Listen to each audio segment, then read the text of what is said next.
Good morning students. Last lecture में हम लोग ने टाइप्स ऑफ बैरियर्स डिस्कस किया था और उसमें हमने आपको 4 टाइप्स ऑफ बैरियर्स बताए थे।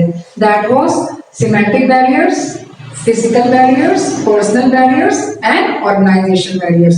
और आज इस लेक्चर में हम लोग नेक्स्ट बैरियर डिस्कस करते हैं, वो है इमोशनल बैरियर्स। इमोशनल बैरियर्स के पहले सब पॉइंट्स लिख लीजिए। पहला है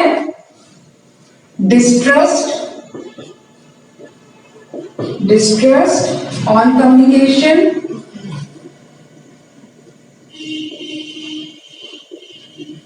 B selective attitude, C emotional attitude, and the next unnecessary mixing and killing of originality।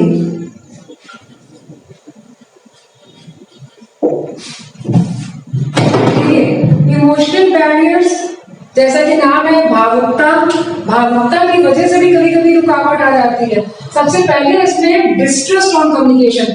Suppose अभी हम आपको बैरियर्स ऑफ कम्युनिकेशन पढ़ा रहे हैं और अगर आपको मेरी बात पे विश्वास नहीं होगा कि पता नहीं मैम सही बता रही है कि नहीं बता रही है, तो आपका कभी भी इंटरेस्ट नहीं होगा। ये एक तरह का बैरियर आपके लिए होगा, क्योंकि आपको लग रहा है कि I am right and other is wrong, क्योंकि हो सकता है कि मैम गलत बता रही है, कि आपको विश्वास नहीं है। वही चीज अगर हम लोग बिजनेस में बात करते हैं, तो बिजनेस में अगर हमारा सबॉर्डिनेट ये सोचता है कि सुपीरियर हमको पता नहीं सही गाइड कर रहा है कि नहीं गाइड कर रहा है, तो ये हमारे लिए बैरियर का काम करता है। Second, selective attitude. देखिए बहुत से लोगों का क्या होता है, हर चीज वो ध्यान से नहीं सुनते हैं। जो अपने मतलब की चीज होती है उसको तो बहुत अच्छी तरह सुनते हैं और बाकी चीजों को वो ओवरलुक कर देते हैं। अब अभी जैसे हम बात करें आपसे पिक्चर्स की, सॉन्ग्स की, तो आपको बहुत अच्छा लगेगा। अभी हम यही आपको 2 घंटे कम्युनिकेशन पढ़ाते रहे तो आपका सेलेक्टिव एटीट्यूड हो जाएगा, बस अपने मतलब की बात सुनी, बाकी को हम इग्नोर कर देंगे। तो वही चीज बिजनेस में है। अगर सेलेक्टिव एटीट्यूड होगा तो हम कोई भी बात ठीक से ना सुनेंगे, ना समझेंगे और ना ही हम उसमें प्रॉपर ना फीडबैक दे पाएंगे। थर्ड है इमोशनल एटीट्यूड। बहुत से पर्सन ऐसे होते हैं, अगर उनको कोई डांट दे या चिल्ला दे या तो वो अजीब से बिहेव करने लगते हैं। कुछ तो होते हैं रोने लगते हैं, कुछ होते हैं कि एकदम चुपचाप हो जाते हैं। तो ये एटीट्यूड भी एक तरह का बैरियर होता है। जब हम अपनी बात किसी को एक्सप्रेस ना कर पाए और अंदर ही अंदर हम उसको सोचते रहें और उस पर रिएक्ट ना कर पाए, तो वो हमारा कहलाता है emotional attitude. And the last one is unnecessary mixing and killing of originality. कभी कभी क्या होता है, कोई बात छोटी सी होती है, लोग उसको बढ़ा के जो उसका प्रॉपर मैसेज है वो उसको इतना ज्यादा रुमेंट कर देते हैं, उसको इतना खराब कर देते हैं, तो वो हमारा मैसेज जो एक्चुअल होता है, कैसे आपने ये कहावत सुनी होगी, तिल का ताड़ बनाना, छोटी सी चीज को बड़ा बनाना। तो वो क्या होता है, अननेसेसरी मिक्सिंग। छोटी सी बात है, किसी ने किसी शिकायत कर दी, उसमें जरा सी गलती पे और उसमें इतनी सारी चीजें ऐड कर दी, इसने ये भी किया, इसने वो भी किया, तो वो क्या कहलाता है, unnecessary mixing and killing of originality. छोटी सी बात को बढ़ा चढ़ा के आगे तक पहुंचाना, ये भी एक हमारे लिए बैरियर का काम करता है। आई थिंक आपको इमोशनल बैरियर भी क्लियर हो गया होगा। अब हम लोग नेक्स्ट जो हमारा लास्ट बैरियर है उसको हम लोग बोलते हैं other barriers.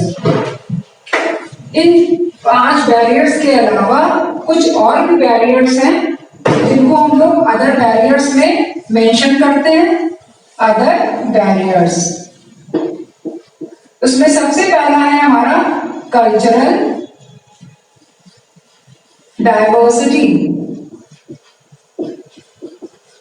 Second, modern equipment, and third है स्टेटस। देखिए ये होते हैं अदर बैरियर्स। अब सपोज पहला है कल्चरल डाइवर्सिटी। अब देखिए अदर बैरियर्स में सबसे पहला पॉइंट है कल्चरल डाइवर्सिटी। देखिए हम लोग जब कम्युनिकेट करते हैं और बिजनेस करते हैं तो खाली अपने ही स्टेट में नहीं करते, इंटर स्टेट भी करते हैं, या हम लोग इंटरनेशनल कम्युनिकेशन भी करते हैं। उसके लिए हमें वहां की लोगों के बारे में जानकारी, उनकी लैंग्वेज, सपोज हम हिंदी जानते हैं और हमने साउथ में हिंदी में मैसेज कन्वे कर दिया तो ये हमारे लिए बैरियर का काम करेगा, क्योंकि वो हमारी बात समझ नहीं पाएंगे। तो सबसे पहले हमको क्या करना चाहिए, इस बैरियर को दूर करना चाहिए। पहले अपने बैकग्राउंड देख ले कैसे लोग हैं, उसके बाद ही हम इसको कम्युनिकेट करते हैं। Next, modern equipment. देखिए ये भी कम्युनिकेशन के लिए बहुत बड़ा बैरियर है। हर इंसान को कंप्यूटर यूज नहीं करना आता, हर इंसान को modern equipments like fax machine, like email करना, तो ये हमारे लिए सब इंसान का कप ऑफ टी नहीं होता है, उसको समझना पड़ता है। और जब तक वो नहीं समझेगा, उसके ऊपर नहीं वर्क करेगा, तो ये हमारे लिए बैरियर का काम करता है। And the last one is status.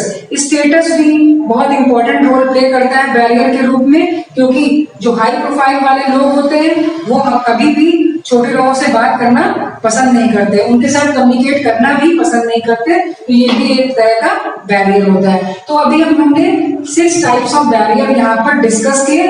अब क्वेश्चन हमारा जो सेकंड पार्ट है, give suggestions to overcome these barriers. देखिए सबसे तो सिंपल ये है कि जितने भी हमने आपको बैरियर्स बताए और आप इसको जस्ट अपोजिट करते जाएंगे, इसको रिवर्स करते जाएंगे, तो वो ही आपके सजेशंस बन जाते हैं।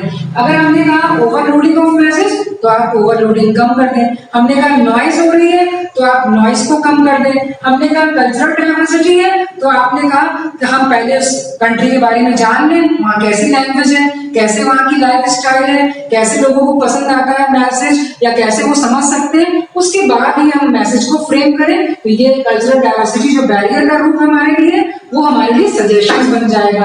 अगर हम कहते हैं मॉडर्न इक्विपमेंट, तो अगर हम अपने एम्प्लॉयज को ट्रेन कर लें, उनको कंप्यूटर सिखा दें, उनको ऑन द जॉब ट्रेनिंग दें, तो इससे हमारा ये बैरियर भी रिमूव हो सकता है। तो अभी हम आपको कुछ पॉइंट्स यहाँ मेंशन करते हैं, और बाकी जितने भी पॉइंट्स हमने आपको यहाँ मेंशन किए हैं, आप अगर इसको रिवर्स या इसको अपोजिट करते जाएंगे, तो वो आपके लिए सजेशन का काम करेंगे। तो इसको नोट डाउन कर लीजिए। अभी जैसे हमने आपसे बताया सिमेंटिक बैरियर। सिमेंटिक बैरियर्स क्या होता है कि लैंग्वेज का बैरियर होता है, तो अगर इसको हमको दूर करना तो क्या यूज करें, simple language. Simple language and meaningful language. Meaningful language. तो सबसे पहला सिमेंटिक बैरियर हम कैसे दूर कर सकते हैं, सिंपल लैंग्वेज का यूज करके और मीनिंगफुल लैंग्वेज को यूज करके हम सिमेंटिक बैरियर को रिमूव कर सकते हैं। सेकेंड पॉइंट है, हमने कहा नॉइज, तो नॉइज को हम क्या कर सकते हैं, लेसन द नॉइज। नॉइज को हम कम कर दें। थर्ड, अब हमने कहा कि हमारे मैसेज क्लियर नहीं है, तो हम इसमें क्या कर सकते हैं, clarity of message. Clarity of messages. Next, completeness of message।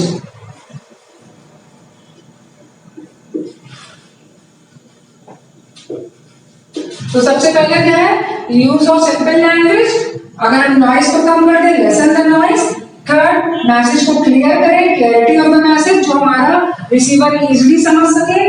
और कंप्लीटनेस ऑफ मैसेज, मतलब हम जो भी मैसेज कन्वे करें वो पूरी तरह से कंप्लीट होना चाहिए, आधा अधूरा मैसेज नहीं होना चाहिए। नाउ नेक्स्ट पॉइंट, नेक्स्ट है fifth point, effective listening.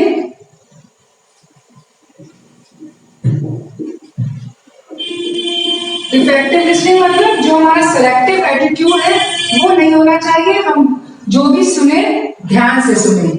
Next, effective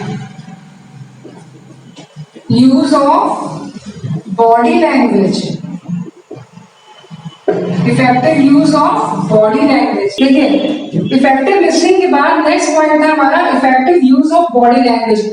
अगर हमको बैरियर नहीं डेवलप करना है, इसको रिमूव करना है, तो हमारा effective use of body language होना चाहिए। सिलेक्शन ऑफ प्रॉपर मीडियम होना चाहिए। नेक्स्ट, प्रॉपर फीडबैक होना चाहिए। Proper feedback next, simple organizational structure होना चाहिए। And the last point is to have patience. And the last point है टू हैव पेशेंस। ये सारे पॉइंट्स आपके लिए एक टूल की तरह वर्क करते हैं बैरियर्स को रिमूव करने में। तो ये क्वेश्चन बहुत इंपॉर्टेंट है, हमेशा ही आपको एग्जाम में मिलेगा।